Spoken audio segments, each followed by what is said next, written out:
So I just finished reading Ajin for like the first time ever, like 5 minutes ago, and I have some things to say about it, especially this guy right here, who literally carried the whole thing on his severed back.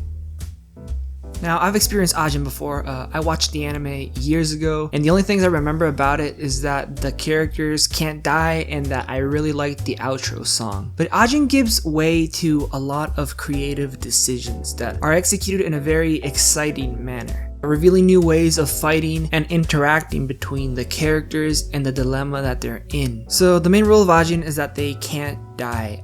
They're not actually superhuman people. They can't fly, they don't have super strength, they don't really have like a certain type of superpower, right? They're just literally immortal, except for that one ability where they can scream and it paralyzes all normal humans, but it's only used like 2 times at the beginning of the manga, and it's never really explored ever again throughout the whole fucking story. Yeah, this manga has a lot of flaws. Aside from the fact that the scream was never used again, Ajin's black shadows or IBMs that can be conjured up and used to fight have a weakness to water / rain, or like the sprinkling of water over their bodies, but it's never really exploited by anyone. It's just very situational and used a couple of times when you would assume that it's a driving factor for defeating Ajin.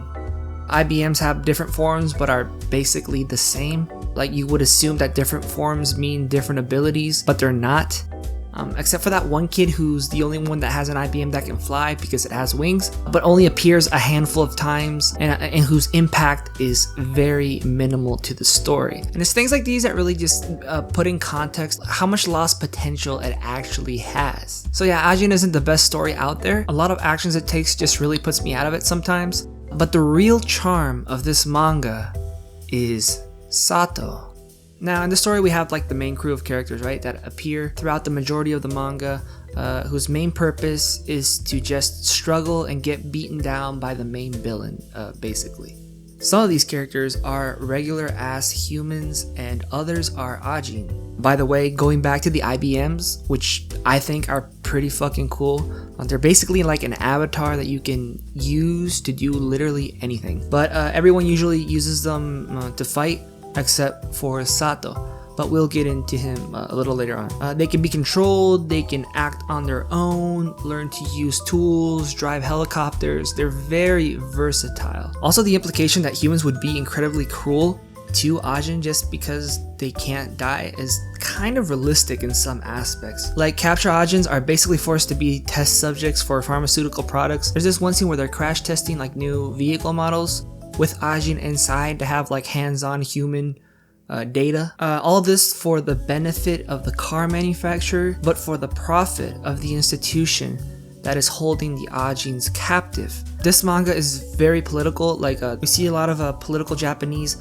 members that take stances and pass laws and have their opinions on Ajins, basically tarnishing them as terrorists, which Sato doesn't really help that case that much. But for example, this bitch right here, I fucking hate this bitch right here, man. She like fights to pass this bill that like literally takes away all rights, freedom, and identity from the Ajin, which they never really had to begin with, but immediately backpedals when she turns out to be one of them. Which, you know, who would guess that a political figure would be corrupt, right? But getting into the actual good part of this manga, there's this one character called Sato, and we don't really know anything about him, and he's just someone who suddenly exists in the manga. I mean, you flip a page and all of a sudden he's meaningful to the story. But what's very intriguing about Sato is that he kind of makes you, the reader, root for the villain, which isn't something new, right? You can debate that Death Note kind of influences you to be on the villain's side right from the get-go. Same thing goes for things like Code Geass or Attack on Titan to a certain extent. But differently to other protagonist villains, Sato pulls me to his side just because he's so damn fun. Watching him literally massacre whole groups of individuals in such a creative and utterly disturbing manner really just tickles my violent funny bone. It gives playing Doom Eternal, ripping and shredding through waves of enemies, and being the most powerful son of a bitch in the room. Differently to other manga, Sato isn't the main character either, but he's definitely the most interesting. And it's just such a treat to see his charismatic face on the panel just smiling at you. And we see like all the other characters try to take him down, you know, being overtly methodical, collective, logical, and practical, basically written in a way that makes them out to be like these super capable and smart characters, but they're like literally 16-year-old high school students. And in a lot of scenarios, like they do end up overcoming a certain adversity because, you know, plot armor, but at the end of the day they usually end up being played with by the GOAT.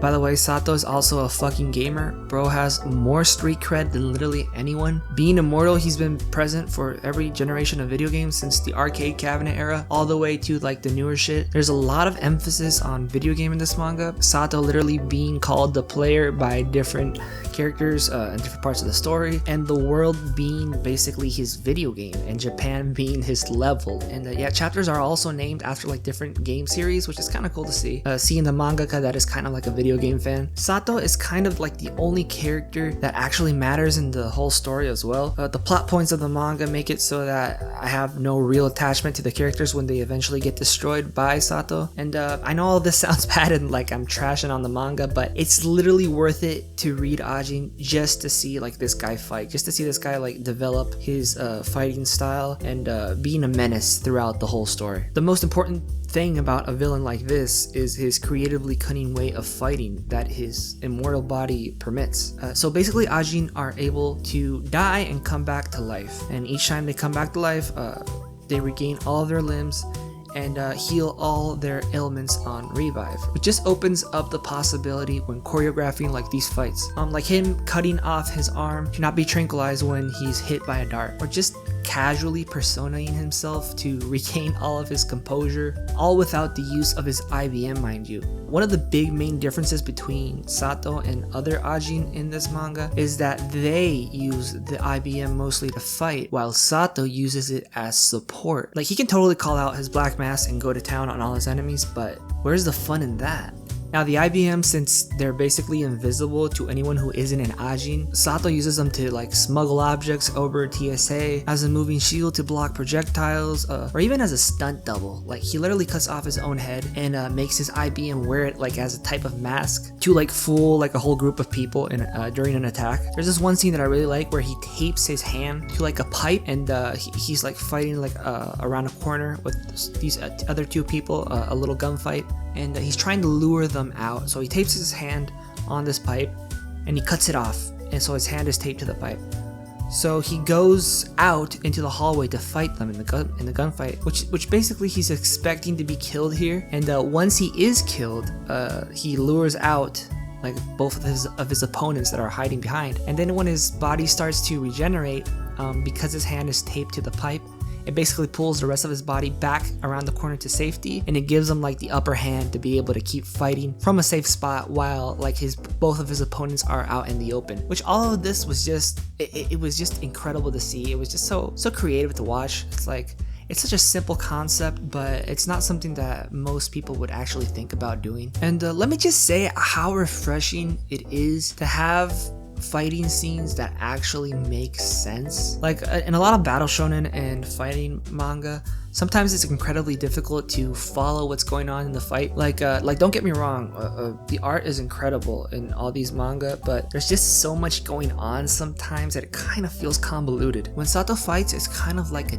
dance. Every movement and decision he makes has purpose behind it, and the way it's all laid out on the panel really makes it easy to understand. But I don't know, maybe I'm just an idiot. Let me know in the comments if you also have trouble with following fight scenes in manga. Sometimes, not all the times, but sometimes it is kind of confusing. Also, Sato isn't just a cunning fox during fights. He's also a little manipulator and an incredible businessman. Like there's this part where they need guns to be able to do all their killing and shit. So he hits up this guy and he exchanges this cooler for some weapons. Later on, when he escapes the facility with an Ajin that he's rescued, he puts up like this whole act and call to action for the human race to stand up and fight for Ajin rights in this like incredibly emotional, thought out, and methodical performance. but it ends up not working. And in this moment, I personally felt like, okay, I thought Sato would be like this huge, like big brain guy that could call to action, whatever, right? That could literally move people to be able to do whatever he wants. Until you realize that this wasn't really a call to action for humans to sympathize with Ajins, but more for the mobilization of Ajins that are hiding in Japan to be able to unite together, right? To be able to find each other, basically. All of this culminates in him taking over a plane, and eventually he convinces like this whole military base that he's not actually Sato, even though they have him captured right there in front of them and they can see like his fucking face that looks exactly like the guy that's been plastered all over TV and all over the news. I just really like Sato. His way of thinking is incredibly creative, all with the objective of having one hell of a time. He nerfs himself multiple times to be able to be on even playing field with his opponent.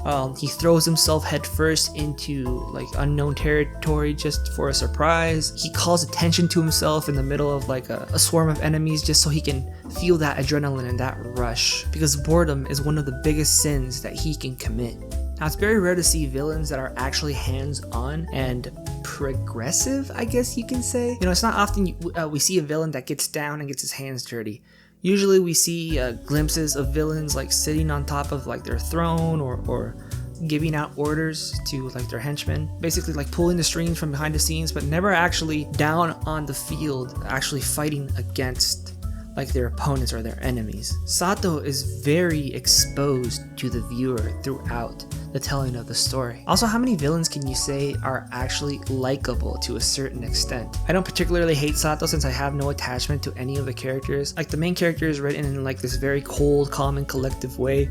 That's the way his character is, so you kind of don't really like him that much. So when bad things happen to this character, you kind of really don't feel bad for him. So it's very easy to choose a side whether you want to root for the villain or root for the, like, not the heroes and not necessarily the good guys, but like the people that want to stop the villain, if that makes sense. And yeah, Sato is a total enigma.